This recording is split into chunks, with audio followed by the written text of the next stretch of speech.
शैतान उस घर से भाग जाता है जिस घर में सूरह बकरा की तिलावत की जाती है।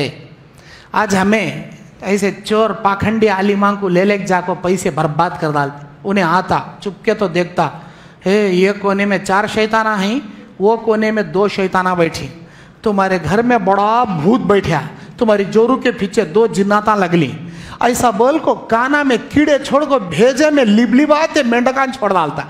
इन्हें हैबता के कुंडे खाले को हैबत के जुलाबा लगा ले मर को जाते रहना। क्यों करना बाबा, क्यों करना? तू बराबर मेरी जॉब गरम कर, मैं तेरा बराबर सॉल्व कर डालता हूँ। क्या करना? वो कोने के 4 शैताना, ये कोने के 2 जिन्नाता, तेरे जोरू पीछे पड़े सो भूता, सब निकाल को सड़ डालता। ये सब झूठे। अल्लाह उनको जिन्नाता भूता को देखने के अलग अंख्यां फिट करे आनी। तुम्हारे को से हंक्या की वो बाबा के भी वो चंख्या। उन्हें चुपके उल्लू बनाता तुम ना, झूठे मूठे बात। क्या कोसा दूरबीन लगा ले था दिखने को वास्ते उसे, क्या तो भी जिन्नाता शैताना। ये झूठे बात, ऐसे धोखे से बचो। इस्लाम ये सब नहीं सिखाता। इस्लाम क्या बोलता? अगर तुम ना डाउट है क्या है कि भाई मेरे घर में शैतानी असरात हैंगे, कि मेरे घर में जादू का क्या तो भी खेल है, अल्लाह के नबी बोल रही जी सूरह बकरा पढ़ो, शैतान उस घर से भाग जाता। को से ऐसे लोगों को बुलाकर तुम्हारे पैसे बर्बाद करने की ज़रूरत नहीं, तुम्हारे अकीदे को बर्बाद करने की ज़रूरत नहीं। आराम से बैठो, 5 वक्त की नमाज पढ़ो, सुबह शाम कुरान पढ़ो। कोसा शैतान घर में नहीं आता इंशाअल्लाह ताला। शैतान कब आता मालूम? घर नापाक रहा तो, रात दिन टीवी में डीजे बाजे गाने बजाने बजते रहे तो, घर में सलाम कर ले को घरा में लोग नहीं गए तो, तब शैतान आको बसे रहो। जिस घर में पाक साफ रहती हैं, लोग नमाज पढ़ती हैं, कुरान, कोसा शैतान भी आता नहीं जी वो घर में, कोसा शैतान भी नहीं आता।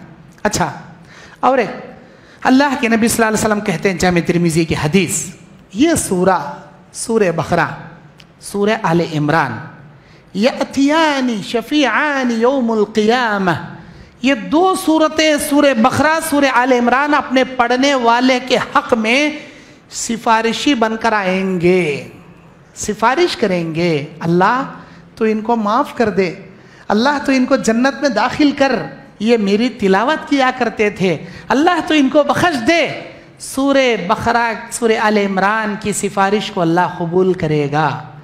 मेरे भाइयों, बड़ी फजीलत है इस सूरत की।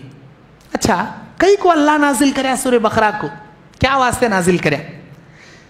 कुरान मजीद के इस सूरत के नाजिल होने की एक वजह सुनन अबी दाऊद किताब तफसीर में, मालिक बिन हनीफ एक यहूदी था। मालिक बिन हनीफ नाम का एक यहूदी था।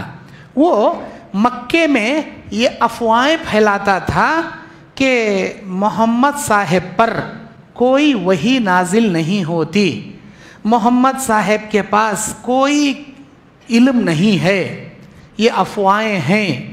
और अगर ये वाकई में नबी है तो अल्लाह ताला पिछले उम्मतियों की क्या हालत थी, पहले के उम्मतियों के क्या अहवाल थे, ये नबी वैसे क्यों नहीं बयान करता जैसे मूसा, जैसे ईसा, जैसे दाऊद, जैसे सुलेमान बयान करते थे, ये क्यों नहीं बयान करता?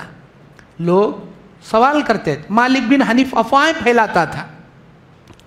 अल्लाह ताला इनके जवाब में सूरह बकरा को नाजिल किया, और सूरह बकरा के शुरू में मुनाफिकों का जिक्र किया, और सूरह बकरा के अंदर अहले किताब का जिक्र किया, यहूदियों का जिक्र किया, कैसे मूसा अलैहिस्सलाम पर ईमान लाए, कैसे मुकर गए, कैसे अल्लाह ने इन पर मन्ना सलवा नाजिल किया, कैसे अल्लाह की नेमतों की ये लोग नाशुक्री किए, अल्लाह को देखने की जिद कैसे किए।